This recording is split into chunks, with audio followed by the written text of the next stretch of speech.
আচ্ছা, সকাল সকাল ঘুম থেকে উঠে যদি দেখা যায় যে গরম গরম খিচুড়ি হয়েছে, তার সঙ্গে পাঁপড় ভাজা আর তার সঙ্গে ডিমের অমলেট, তাহলে কেমন হয় বলো তো? আমার তো মনে হয় ভালোই হয়।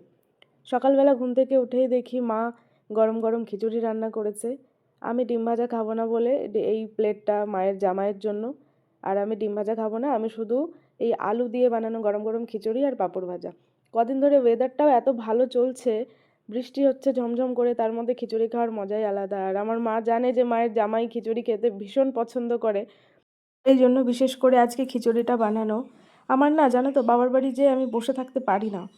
বসে বসে যে দুদিন রেস্ট করব আমি সেটা পারি না, সেটা আমার হয়ে ওঠে না, মানে ভেতর থেকেই আসে না।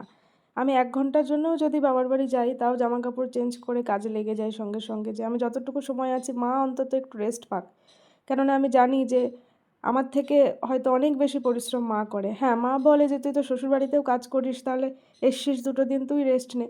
কিন্তু আমি যে যখন 2 দিন থাকি, আমিও সেম কথা ভাবি যে আমরা তো তাও রেস্ট করার জন্য বাবার বাড়ি আসতে পারি, মারা তো রেস্ট করার জন্য কোথাও যেতে পারে না।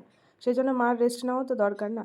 সেই জন্য মা আমার শ্বশুরবাড়িতেও যখন আসে কখনো কখনো, তখনও আমি মাকে বলি তোমার কোনো কাজ করতে হবে না, তুমি বসো, রেস্ট করো, গল্প করো। যাই হোক, বাজার থেকে মটন আনা হয়েছিল, সেটাই আমি সুন্দর করে ধুয়ে পরিষ্কার করে জল টল ঝরিয়ে নিচ্ছিলাম। আজকে 30 তারিখ, আমরা এক জায়গায় যাব, খুব গুরুত্বপূর্ণ একটা জায়গায়। সেজন্য খুব তাড়াহুড়ো করছি, রান্নাবান্না করে তারপরে আমার হাজব্যান্ড খেয়ে বাড়ি চলে যাবে। কেননা কালকে ভোট ছিল, সেজন্য ছুটি ছিল, কিন্তু আজকে আর ছুটি নেই, বিকেলে তার চেম্বার আছে। আর আমি মার প্রিয়ম একটা জায়গায় যাব, কোথায় যাব সেটাও তোমাদের সঙ্গে অবশ্যই শেয়ার করব। তো মটনগুলো ধুয়ে সুন্দর করে জল ঝরিয়ে নিয়ে এর মধ্যে পেঁয়াজ কুচি, লবণ, হলুদ, সরিষার তেল আর একটুখানি টক দই দিয়ে সুন্দর করে ম্যারিনেট করে রেখে দিলাম।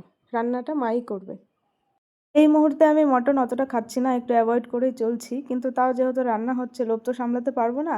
অন্তত 1 পিস তো একটু খেতেই হবে, না খেলে কি আর হয়?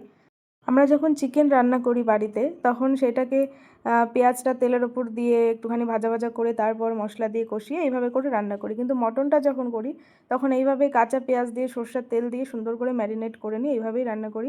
যাই হোক, তোমরা ভালো থেকো, তোমাদের সঙ্গে আর অনেক গল্প হবে পরে।